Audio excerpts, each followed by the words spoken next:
Hello everyone.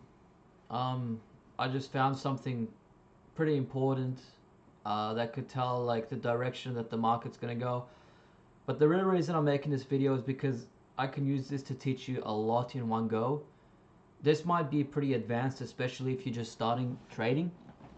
But I'm gonna go through a lot, and this is a type of video that you should save and come back to because it's not just TA, it's a lot of other things at the same time. Stuff I've never even taught anyone. So I'll just get right to it. Basically, I don't know if you guys remember, but about 2 years ago, after the COVID crash, I was looking at the energy stocks. What we're looking at here is called the Vanguard Energy ETF, which is pretty much one of the biggest ETF, which is kind of like a package or a bag of Vanguard's holdings of different energy companies, usually some of the biggest companies. They come together, they're weighted differently, and they end up making this chart.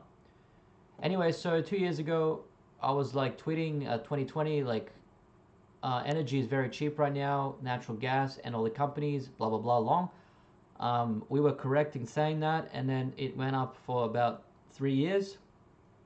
Ended up making this top around November 22. Now, why do I think this is a top? Well, this is a pretty long trend. It's a very vertical trend if you look at the history of, let's say, at least Vanguard. And Vanguard seems to be pretty cyclical, meaning it goes up hard, it goes down hard, goes up hard, goes down hard, and obviously now it's already gone up hard. But you can always say, Eld, that sounds too simple. What if it just continues and then goes down later, absolutely destroying your shorts if you are shorting? That's a good question. How do I know that this is the top? So we're going to look at this. We're going to use some things that we've already learned. We're on the weekly right now, okay?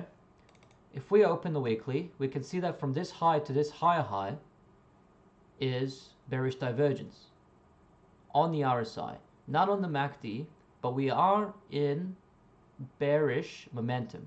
So that's a good start. What else is there? Well, look at this. There's a lower high under the 200-day moving average, which is that dark blue line, okay? That's another thing. So what do we have so far? We have massive vertical uptrend in a cyclical asset. We have bearish weekly divergence. We have a lower high under the 200-day, which, by the way, look at this. It hasn't happened yet. So this is how you know an uptrend is really strong. Every time it's touching the 200-day, it's bouncing. Now we cut back through it, and now we're making that lower high. This is very likely to be a trend change. Now, of course, it can do this. Of course, it can do that. This isn't 100%. But we're using different indicators in confluence in the same area to increase our probability, okay? So now we're on the monthly. Why am I going monthly? I kind of want to see what this run was like in comparison to its history. Again, very vertical.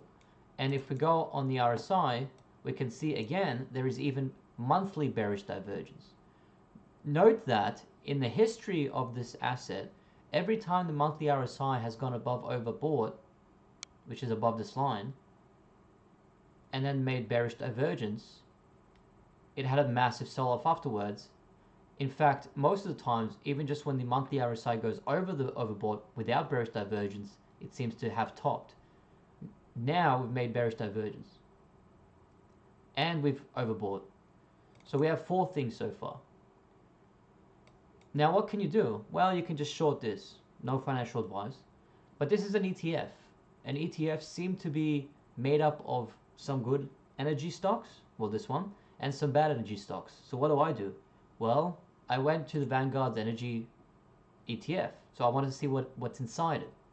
And I found this. There's 114 companies, energy companies, that make up the ETF. And what do I do there? Well, I go through a lot of these. I didn't have the time to go through 114, but I literally like pick some all the way from the highest market caps to the lowest. That's actually not the market cap. That's how much, that's the weight or how much market value of that company is within the ETF. But you can always search the market cap on Google. And anyways, my point is I choose some of them from the highest to the lowest. I go through the charts and I see if there's any opportunities that look worse. Why do I want them to look worse? Because I'm looking to short. Obviously, if the ETF is bearish, then everything within the ETF should also be bearish, or at least most things. So I searched and I searched, and I found Oxy. Now look at this very interesting chart. Very insane chart. All right, we're on the monthly right now. Massive run up back in the early 2000s. Topped here at 74, topped again at 74, topped again at 74. You know, how cool is that? And these aren't like small ranges. This is between 2014, 2018, 2011, right? And every time it's topped at the exact same monthly resistance. Anyways, went all the way down during the 2020 crash and before to $8, and then had a massive run up all the way back to 74. Pretty likely that that was the top. What do we have? We don't have bearish divergence here because it's not actually like a high and a lower high. It's kind of like more of like just a downtrend. But we do have negative momentum building on the monthly. And if we go to the weekly, we did have bearish divergence on these highs. And, excuse me, we are trend changing below the 200-day with 3 lower highs into this support right here. If we cut the support, we could definitely go lower and start targeting the things like 200-week. Now, this is just one of the 114 stocks that are within this Vanguard. And again, you can just short the ETF by itself. My point is, this is a very, very interesting opportunity. And I'm not telling you to play this. I'm just using this to teach you. Very, very interesting. Massive run up for all energy stocks. Now we're seeing a trend change with the 200-day breaking. Look how the 200-day actually gets respected by literally everything I've showed you. And I'm also teaching you what you can target. You can target the 200-week, you can target support, whatever you want. Usually these things, you should also look that it's cyclical. I already said that, but the reason I keep saying it is because if it's cyclical, it's very likely to repeat its history. Now, if I get rid of this, of the actual stock, and I keep the moving averages, look at the 200-day, which is the dark blue one. What's it doing?